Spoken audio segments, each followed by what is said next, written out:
에베소서 1장 7절에서 14절.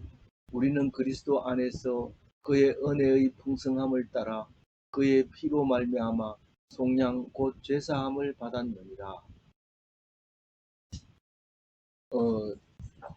어제까지 우리는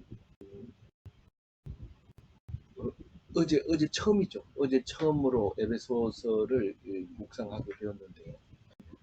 그 감옥에 있으면서 노년에 이제 에베소서를 쓰고 이제 나이가 노년이 돼봐야 한 50대 정도 된 것 같아요.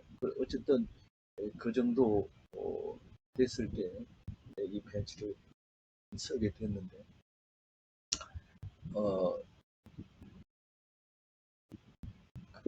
이 하나님 창조주 하나님을 찬송하라 이런 말을 했는데 오늘도 찬송하게 하려고 하나님이 우리를 부르셨다 그렇게 얘기해요. 근데 그 찬송하게 하려고 우리를 부르셨다 하는 그 이야기는 창세기부터 출애굽부터 레위기 민수기 쫙 지나오면서 레위기는 기가 저기 역사서는 아니지만 근데 그렇게 쭉 역사를 흘러내려오면서 우리는 하나님을 찬송하려고 불렀다 하는 것을 결론으로 내게 됩니다. 그럼 그 과정에서는 처음부터 그런 건 아니지 않느냐? 처음부터 그게 아니었죠. 처음부터는 그게 아니었어요. 우리를 선택해주는 그 선택만 가지고도 충분히 은혜가 됐는데 이제는 우리가 하나님 선택해 준 거 가지고는 안 되고 왜 해줬느냐 이게 따져 묻게 되는 거예요. 그게 오늘 찬양을 해야 된다 하는 이야기에 들어가 있는 얘기. 그래서 오늘 보면 우리는 그리스도 안에서 그 은혜의 풍성함을 따라 그의 피로 말미암아 성량 곧 죄사함을 받았느니라. 이거 우리가 쓰는 말은 아니지만은 이 말을 읽었을 때 이해가 안 되는 게 없습니다. 우리는 누굽니까?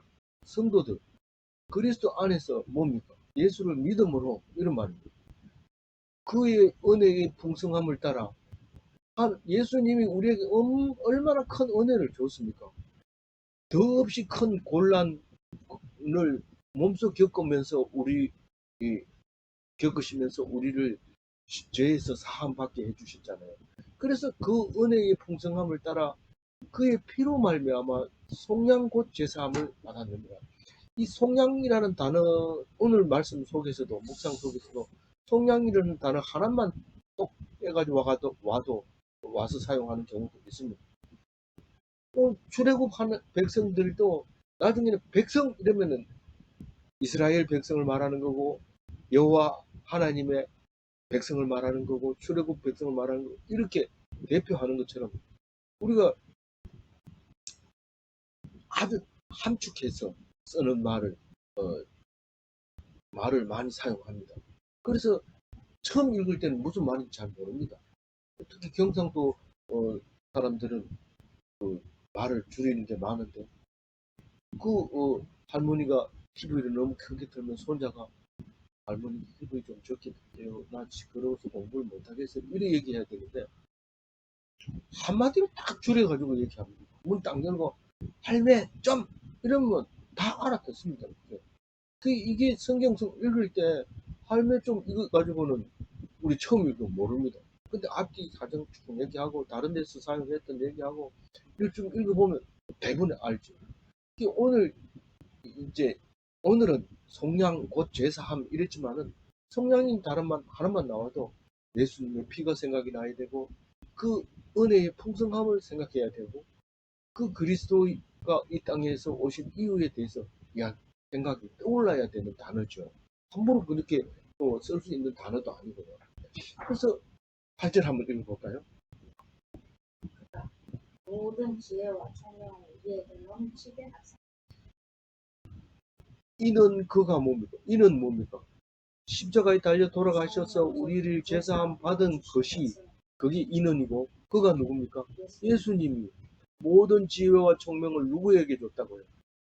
우리에게 지혜와 총명을 얼마 조금 줬어요? 넘치게 줬다는 거예요. 그게 지혜와 총명이라고 할 때 그거를 뭐라고 얘기합니까? 진리의 말씀. 지혜는 이게 그 네, 저기 이거를 김정근 집사님 마이크 좀 주세요. 이 내가 이게 이걸 하면 되는 거. 잠깐만요. 여기서 마이크 제거했는데 아, 저였어요. 죄송해요. 신영이 예. 죄송합니다. 죄송합니다. 김정근 집사님. 예. 그래서 제거했는데 소리를 어떻게 해요? 저 얘기할 때만. 네, 됐습니다. 감사합니다. 네. 화면을 리코드 나서 네. 그래서 사진관에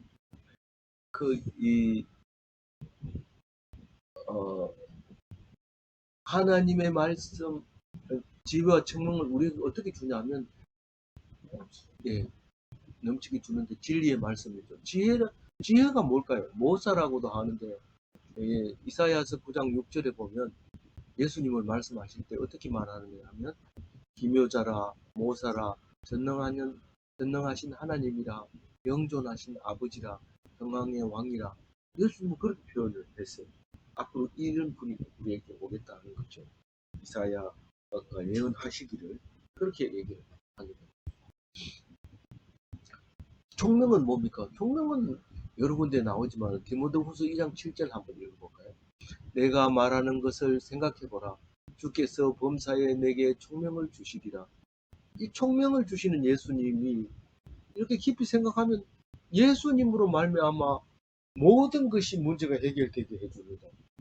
우리는 막 싸우고 이러지만은요, 막 싸우고 이럴 때 가서 예수님 이야기하면 안 싸웁니다. 왜 그럴까요? 그게 총명이라는 거예요.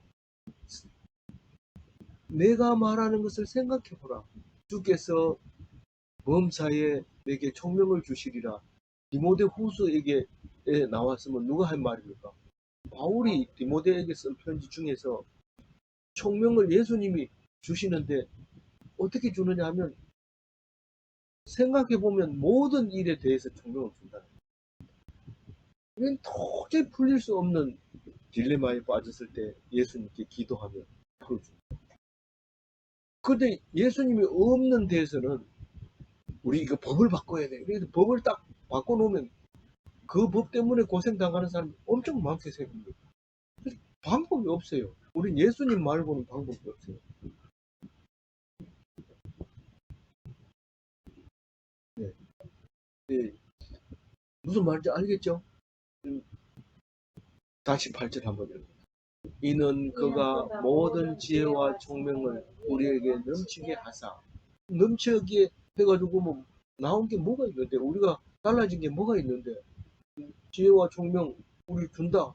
그 다음에 뭐 떡이 나오나 밥이 나오나 9절 읽어봅니다. 그 뜻의 비밀을 우리에게 알리시겠지요. 그의 기뻐하심을 따라 그리스도 안에서 때가 찬 경륜을 위하여 예정. 이 원래 원어도 사도 바울이 참 아름답게 쓴 이 편지 글이지만은 우리는 그거를 그대로 번역을 하면 참 어려운 말로 바뀌어버립니다. 그러나 이것을 하나 뜯어가지고 보면은 그 단어 하나의 속에 엄청난 것들이 들어있어요. 뭐 아까도 속량에 대해서 얘기했지만 한 단어에 엄청난 내용이 들어있어요. 그 뜻의 비밀이라는 게 뭡니까? 이 다른 성경에서는 그리스도의 심오한 뜻이라고 표현을 했는데 사실은 그 예수 그리스도의 십자가 보혈의 피 이렇게 하면 그, 그 내용이 무슨 의미를 가지고 있는지의 그 비밀스러운 것이 그 속에 들어있는데 그게 진리죠. 그게 진리죠. 그것을 우리에게 가르쳐 줬다는 거예요. 그것을 알려줬다는 거예요. 그러니까 그의 기뻐하심을 따라 그리스도 안에서 이랬을 때 우리가 그것을 알게 하는 것을 예수님은 굉장히 기뻐한다는 사실입니다. 이 진리를 안다는 것에 대해서 굉장히 기뻐하는데 그것을 기뻐함으로써 우리가 예수 안에서는 뭐라고 해야 된다고요?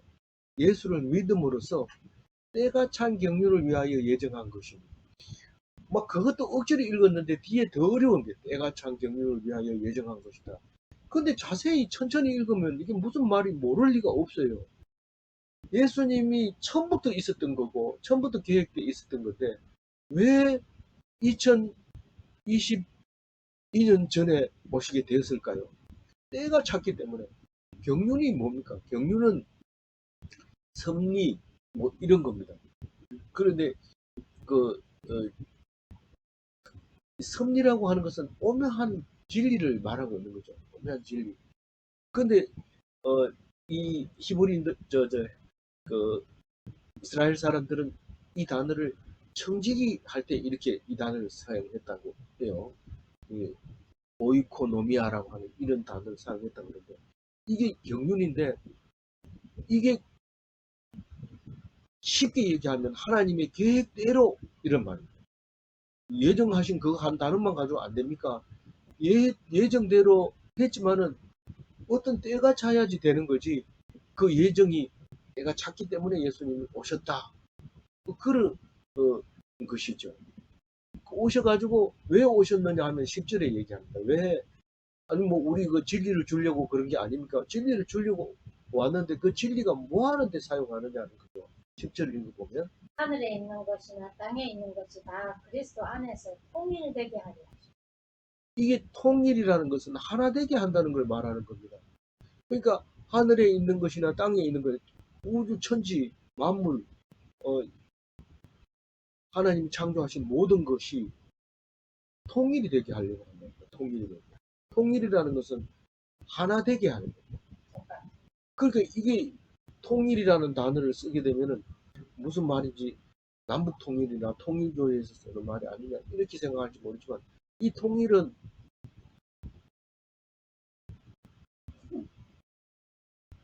에덴 동산에서 하나님이 만들어 놓은 죄 없는 사람들의 삶, 그 자체가 하나 되게 되는, 하나님과 하나 된 삶을 사는 그 통일을 말하고 있는 겁니다. 그러니까 사람이 그리스도 안에 있으면, 다시 말해서 예수를 믿으면, 다시 말해서 그리스도와 함께 하나가 되면 천지 만물이 하나가 된다는 거예요. 그래서 많은 이 경험을 한 사람들이 이제 선교사들이 경험했는데 예수 믿는 나라는 비행기를 타고 가면 항상 푸르르다는 거죠. 근데 예수 안 믿는 나라는 멀게 가지고 금방 보면 알 수 있다는 거예요. 아니, 그러니까 사람이 회복되면 자연이 회복된다. 그런 진리의 말씀을 10절에서 말하고 있는 건데 이게 그런 얘기까지 나오려면 시간이 많이 안 걸려요. 그런데 많이 안 걸립니다. 왜냐하면 천천히 읽어보면 그게 그런 뜻이 나오거든요. 10절 다시 한번 읽어볼게요. 하늘에 있는 것이나 땅에 있는 것이 다 그리스도 안에서 통일되게 하려 하시니라.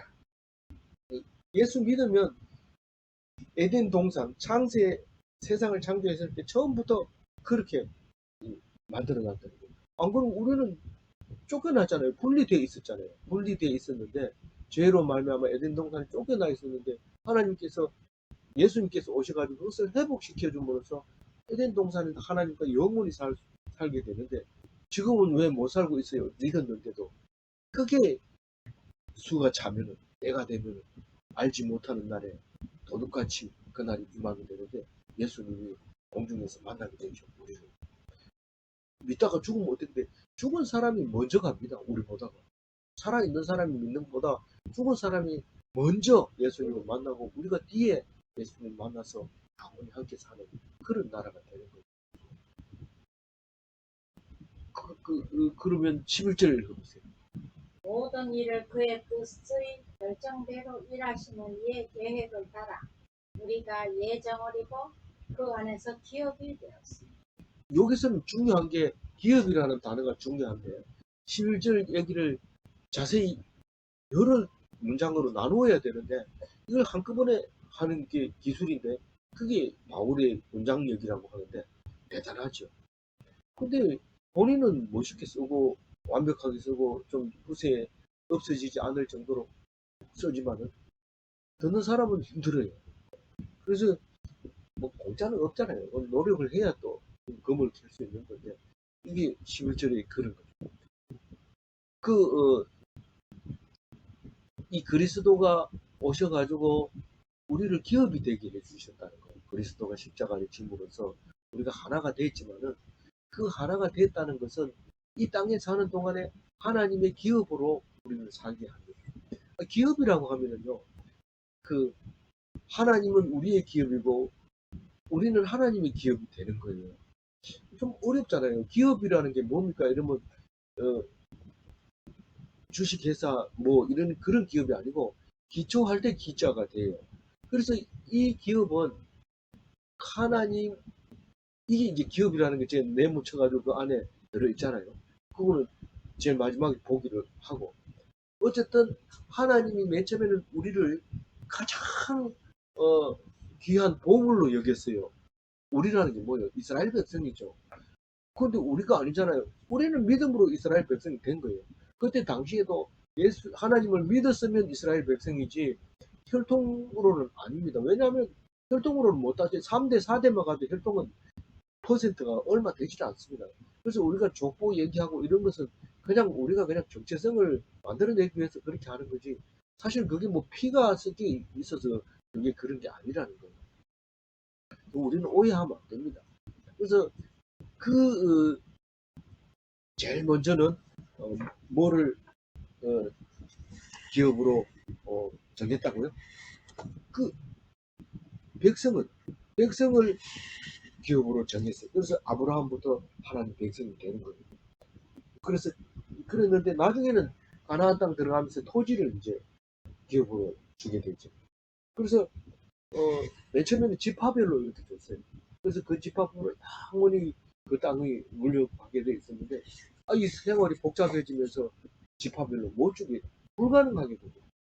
그래서 나중에는 이제 가족 단위로 하게 되죠. 그래서 기업 물을자가 생기고 그 가족을 지켜줘야 되고 이런 일이 생기게 되지만은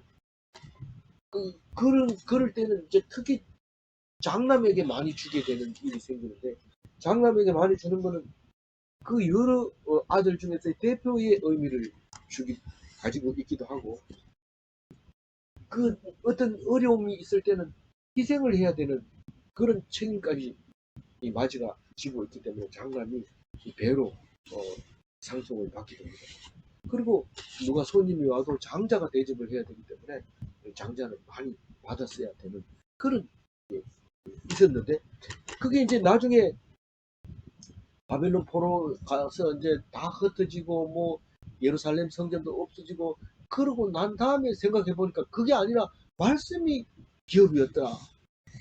말씀을 가지고 있는 사람이 기업이었다 하는 것을 알게 되어서 이제 그 하나님의 아들에게 이제 물려주게 되는 예수 믿는 사람이 기업이 되게 해주는 걸로 이렇게 변화되는 것을 볼 수 있습니다. 지금은 믿음이 하나님의 기업이죠. 그래서 예수님이 오셔서 우리가 예수님 안에서 그 안에서 이러면 예수님 안에서 이러면 예수를 믿어서 기업이 이러면은 맨 처음에 원어가 보물입니다. 보물. 자기가 가장 귀하게 아끼는 프레시어스 보물이죠. 그 보물을 이니까 그 보물을 어떻게 합니까? 자기가 죽으면 그 씹어 먹습니까? 그 보물을 아들에게 주고 뭐 아내는 또 며느리에게 물려주고 뭐 이렇게 물려주는 건데 물려준 귀한 보물이 이스라엘 백성인데 처음으로 돌아가서 우리는 이스라엘 백성 기업이 됐다. 그래서 이것은 없어지지 않고 영원히 물려준 그런 겁니다. 그래서 예정을 입었다는 게 뭡니까? 우리가 예정을 입어 창세전부터 우리는 하나님의 아들이었다는 거예요. 우리만 모르고 있었어요. 우리는 그런 일들이 수없이 많죠. 우리만 모르고 아는 일도 있는데 특히 기업이라는 것은 남도 잘 모르지만 하나님은 알고 있었어요. 우리를 기업 삼은 것을 창세 전부터 계획을 하고 계셨으니까요. 그래서 하나님을 뭐라고 얘기해요? 그의 뜻의 결정대로 일하시는 이. 이건 나중에 하나님 설명할 때 좀 하지. 왜 여기 와가지고 그 얘기해가지고 헷갈리게 합니까? 이런데 성경은 그렇게 써놨어요. 이 격자식으로, 입체식으로 이렇게 연결해가지고 딱 만들어 놓는데 하나만 딱 이렇게 써놓지 않고 딱 이렇게 여러 개를 붙여서 우리에게 말하고 있어요. 그 11절 얘기는 무슨 얘기입니까? 우리가 기업이 되었다. 우리가 하나님의 기업이 되었다. 기업이라는 건 뭐라고요? 유산으로 물려주고 하나님의 법에 기중함, 기중품, 그러니까 우리는 상속자, 장자가 되면 받아들이는 거죠. 귀한 건 다 받아들이게 주고 영원히 물려줄 법에 아들은 좋겠다. 내가 아들도 아니고 딸이라서 그런 생각하지 마세요. 그보다 더 커서 하나님 장자죠. 세상 장자는 금수저 받아봐야 그 이대를 못 갑니다. 이대를 못 갑니다. 그거는 뭐 말 해봐야 소용. 근데 이 말씀은 당연히 물려줄 수 있는 귀한 장자죠. 그래서 모든 것을 뜻대로 이루시는 하나님이 계획을 따라서 예정대로 우리를 기업으로 삼아 주셨다. 예, 예수님 안에서 우리는 예수 믿음으로써 기업이 됐다. 13절에 이는 예. 12절 12절 이는 우리가 그리스도 안에서 전부터 바라던 그의 영광의 찬송이 되게 하려 하십니다. 영광의 찬송이 되게 하려 하십니다. 14절에도 있죠. 그러니까 12절에서 14절 전부 다 그 앞에 있는 것까지 어제 했는 것까지 전부 영광의 찬송을 하게 하려 하십니다. 그 말이에요. 그 중간에 있는 건 뭡니까? 그걸 설명하려고 여러 가지 얘기를 하는데 그만 그 키 포인트를 놓쳐버리면 기껏 울다가 누가 죽었나 이러면 누가 죽었는 게 중요한데 우는 게 중요한 거예요. 누가 죽었는 게 중요한 거예요. 근데 계속 울다가 누가 죽은지 모르면 안 되잖아요. 그래서 누가 죽었냐면 그의 영광의 찬송이 되게 하려고 어떻게 했다고요? 우리가 그리스도 안에서부터 전부터 바라던 게 뭐예요? 그 그리스도를 믿는 우리 성도가 전부터 바라는 것은 딴 게 아니고 날마다 찬송 부르고 즐겁게 노래하는 게 그거를 바랐던 거예요. 그런데 실제로 노래하라고 찬송하라고 하면 안 해요. 왜 안 할까요? 그보다 더 좋은 게 있는 줄 알고 그게 최고 좋은 건데 우리가 옛날부터 바랐던 감옥에 가보세요. 감옥에 가서 노래해보세요. 불러내가지고 기타 끄덕끄덕해서 다시 짓고 있어. 조용히 해. 노래 부르면 또 불러가지고 노래 네 소원이 뭐냐? 마음껏 노래 불렀으면 좋겠다. 우리 아들은 노래 부르고 싶다 해가지고 중학교 졸업하고 고등학교부터 노래 부르고 싶다. 근데 대학 들어가려면 난감하죠. 난감하네. 난감하네. 그래 불러가지고 야, 니 참 잘했다. 왜요? 맨날 매미처럼 노래하다가 그렇게 대학원 들어가서 박사까지 됐으면 잘한 거지. 아유, 너무하시네요. 너무하기는 고등학교, 대학교 맨날 노래만 부르다가 그게 어떻게 남들하고 똑같이 한다는 게 그게 가능하냐? 하나님의 축복이죠. 그걸 우리 노래하고 싶을 때는 막 노래해야 하나님이 또 뭐 니 실컷 노래했으면 됐나? 그럼 고생해라 이러고 하는데 고생 많이 했죠. 뭐 그동안 노래할 때 딴 사람들은 열심히 하고 이랬으니까 차이 많이 나죠. 그렇지만 뭐 운전면허 시험장에서 99점, 100점 맞으려고 막 강사를 부르고 이럴 필요 없어요. 그냥 60점만 넘으면 돼요. 중요한 거는 교통사고 안 나는 게 중요하지. 100점 맞고 나와서 사고 나쁘면 끝이잖아요. 중요한 게 뭔지를 잡아야 돼요. 그게 누가 죽은지 알아야 되는 거나 마찬가지고 우리가 왜 살아가는지 그걸 알아야 돼요. 우리가 중요한 게 뭡니까? 하나님께 영광을 돌리고 찬송 부르는 거. 그게 우리가 해야 되는 거예요. 그래서 그 얘기 하려고 앞에 얘기 막 복잡한 얘기 다 한 거예요. 경륜을 따라서 뭐 온갖 기업을 뭐 얘기하고 이런데 그게 다 찬송하게 하려고 그런 거예요. 그거 우리가 바라던 거예요. 13절이요. 그 안에서 너희도 진리의 말씀 곧 너희의 구원의 복음을 듣고 그 안에서 또한 믿어 약속의 성령으로 인치심을 받았으니. 복잡하죠. 근데 뭐 복잡하지만은 자세히 읽어보면은 그 예수님 안에서 14절까지 읽고 제가 얘기할게요. 14절. 이는 우리 기업의 보증이 되사 그 얻으신 것을 속량하시고 그의 영광을 찬송하게 하려 하십니다. 갑자기 성냥 한 단어만 딱 이래 나와 있는데 우리는 뭔 말인지 알죠. 이게 이제 보면은 기업이 됐다는 보증으로 성령을 주십니다.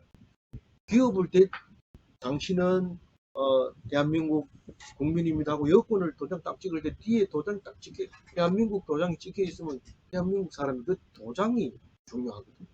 요새 도장은 뭐 홀로그램도 넣고 이래가지고 복사를 못하게 이렇게 해놨어요. 옛날엔 도장만 해도 복사를 못했죠. 근데 지금은 뭐 그거 가지고 얼마나 기술이 발달된지 그 복사를 해서 도장은 큰 의미가 없어요. 그런데 도장이 성령이라는 거예요. 뭔 도장이냐? 네가 하나님의 아들이라는 것이 도장. 유산, 장자.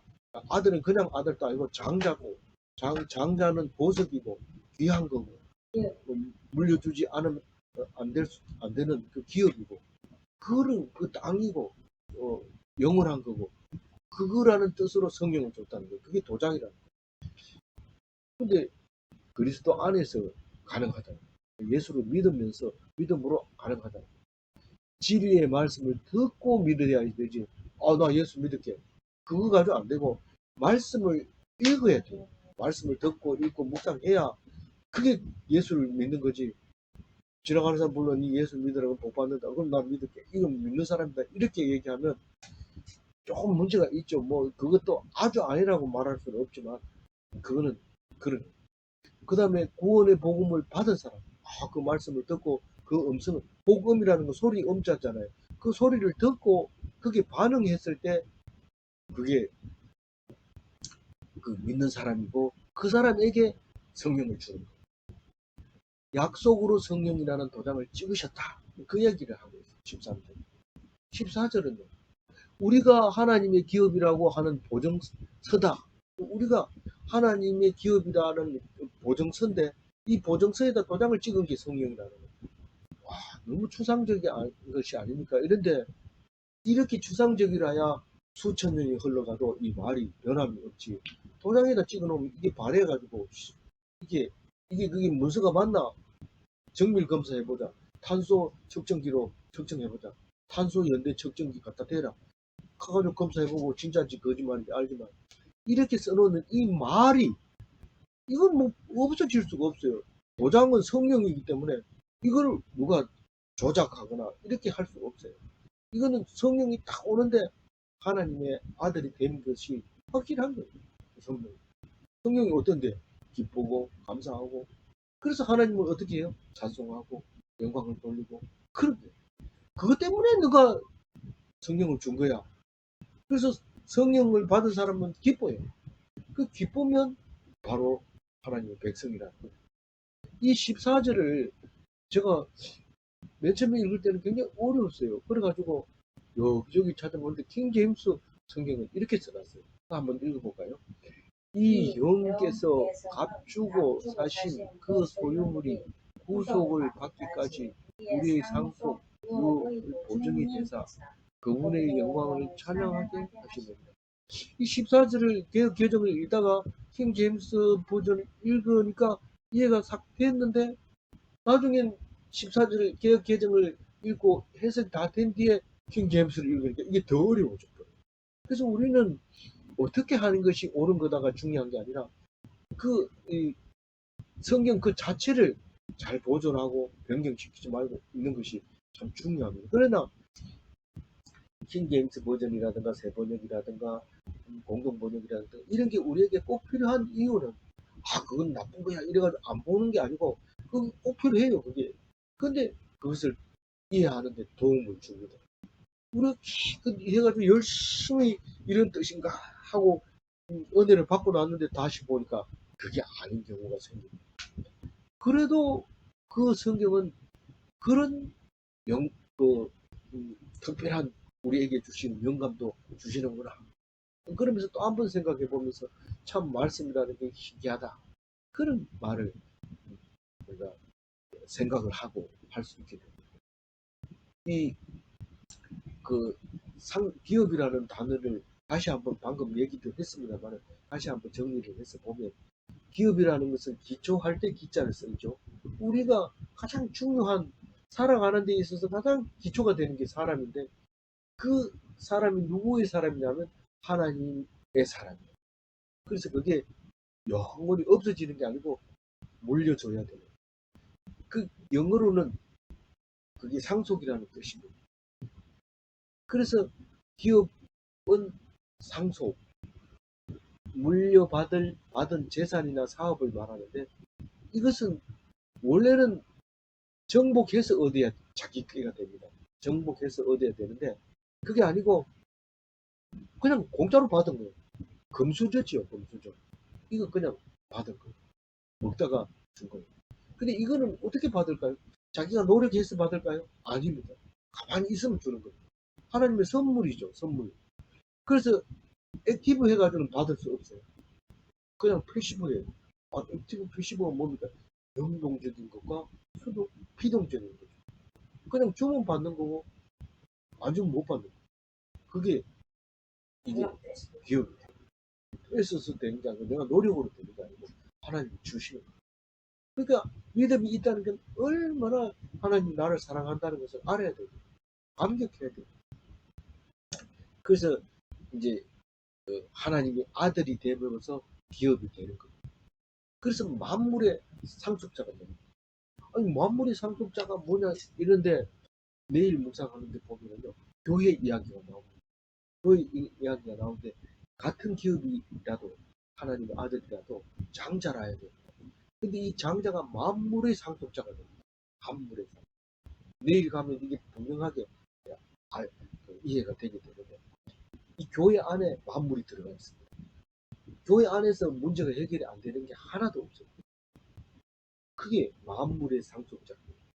그게 신자는 하나님의 아들인데 예수님 닮은 똑같은 상속자가 됩니다. 그래서 영원한 나라를 이어받을 기업의 정표로 성령을 보내주십니다.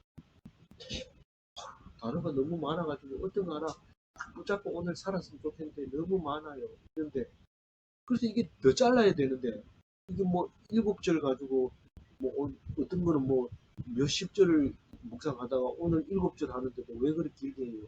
이게 지금 굉장히 중요한 얘기인데 더 잘라야 돼. 더 잘라. 기업만 가지고 하든지 성령만 가지고 하든지 그 정표를 얘기하든지 뭐 만물의 상속자에 대해서 얘기를 하든지 그 한 가지만 가지고도 이야기가 엄청 많아요. 그게 바울이 그 노년에 쓰는 글이니까 이 문장 하나하나에 들어있는 의미가 꽤 많이 들어있다고.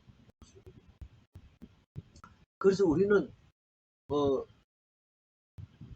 하나님의 백성입니까 아닙니까? 그걸 어떻게 알아요? 약속으로 믿음으로. 그래서 약속이 없는 신앙은 우상신앙이에요. 그 약속이 있냐? 그냥 뭐 가가지고 절하는 거지 뭐. 그래서 뭐 절하면 뭐 어떻게 하는데 약속 있나? 없다 이런 그런 우상. 하나님은 약속이 하나님. 약속해놓고 이루시고 말씀하시고 이루시고. 그래서 우리는 말씀을 자꾸 알아야지. 약속도 모르고 약속 지키세요 이러면 하나님이 뭔지 모르고 뭔지 모르는데 사기당했는지 모르는 거예요.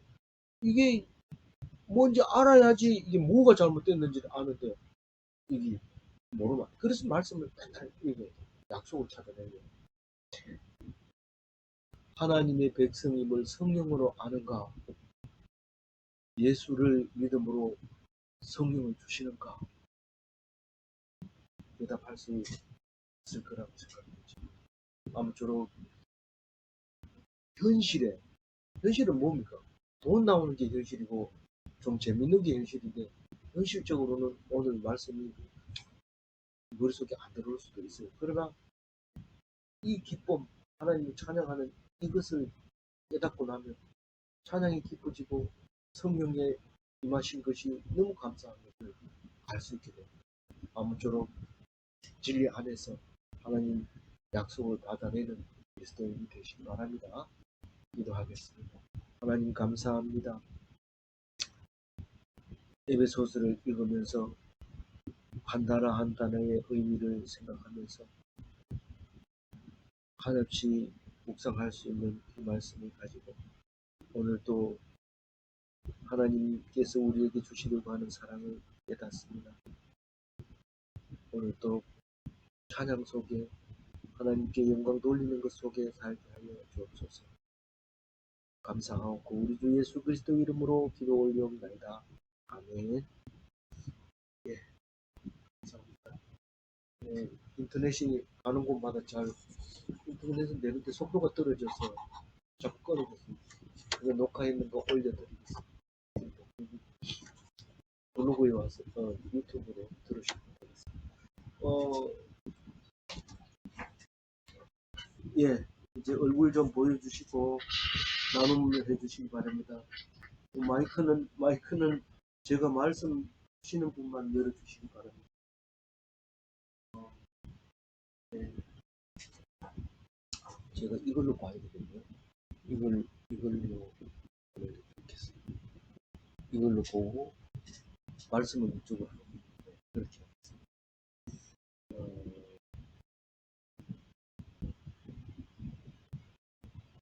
이거 하나는 살려놔야 되고, 네. 됐어요. 뭐요? 됐어요. 장 집사님 마이크 켜주시고 배경 좋습니다. 네. 네.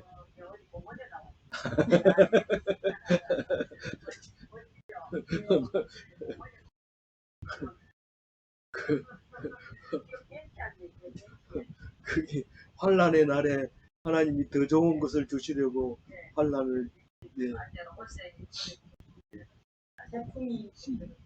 감사합니다. 예, 나눠주세요.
네.